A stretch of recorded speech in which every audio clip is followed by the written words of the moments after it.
In his encyclical letter, The Gospel of Life, Pope John Paul II wrote, "I would now like to say a special word to women who have had an abortion. Do not lose hope. The Father of mercies is ready to give you his forgiveness and his peace in the sacrament of reconciliation. And you will also be able to ask forgiveness from your child, who is now living in the Lord." What's involved is restoring back to them their self-respect. The pain has a way of speaking to us. And the post-abortion movement is receiving more and more and more women and men whose children have been aborted and who are now seeking that healing. I'm a journalist and I work in public relations, so I had went to a conference in Chicago to write on Medjugorje. So I got to the conference and I looked up and there was the image of Our Lady of Guadalupe. And I was so excited because I thought, why would the tilma be here? You know, the tilma should be in Mexico. They don't let it travel, you know, that can't be the tilma. So I went up to see what it was, you know, and where it came from. And there were a lot of people standing around the image. And so, you know, and a lot of people, I remember this specifically, a lot of people didn't know the story of where Our Lady came from or what, you know, this image was. And I remember telling people the story because I was so excited. I had just read it and I just had learned about it myself and I thought this was so exciting. And so I remember sharing the story with the people and I had to laugh afterwards because I normally don't, well, at that time, I didn't talk a lot in public or to people a lot. And so anyway, I, you know, was attending the conference. Well, I wanted to find out more about the image, and I wanted to find out who brought the image there and where she came from. And so I totally forgot about Medjugorje, which was why I was there. And I asked who had brought her there. Well, they had told me that Dan Lynch had brought the image here. He was a National Guardian. In talking to Dan, he was explaining to me what the image was and where she came from and different things like that. And during the conversation, he talked about how Our Lady would stop abortion. And I thought, well, that's just silly. It's an image, you know. An image can't stop abortion. And I didn't understand at that time that the image is actually Our Lady. Our Lady is there in the image.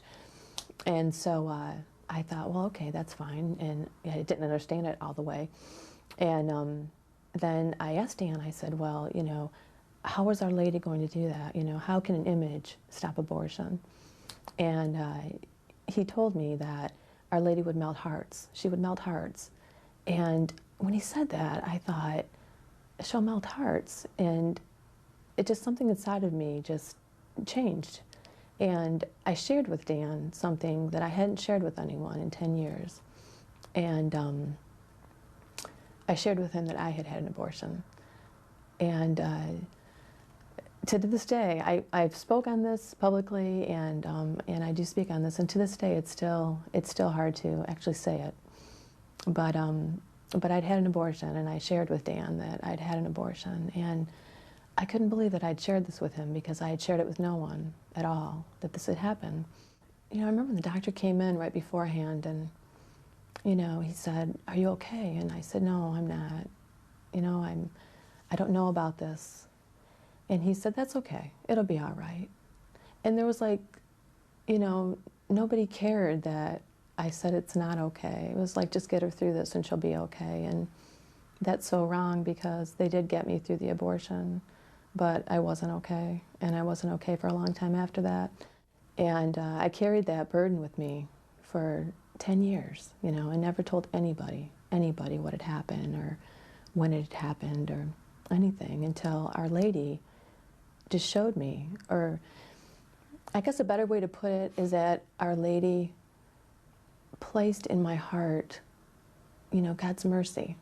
So anyway, in telling Dan what had happened and about the abortion, he was, I'll just never forget the compassion and the peace and the acceptance that he gave me in allowing me to share this with him.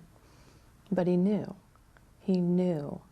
that there were sacraments that were available that I had no idea that I needed.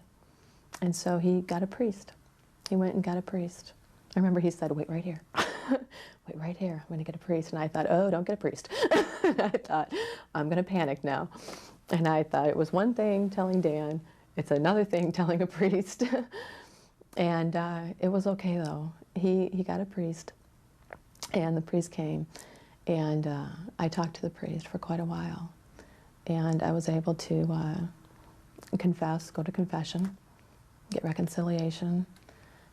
And right after that, there was a Mass. I remember that. There was a Mass right after that. And so the first time since my abortion, I could actually go to Mass and be free of the sin and go there with a clean heart, I guess, if you want to call it that, and know that Christ had forgiven me, that I had finally been forgiven.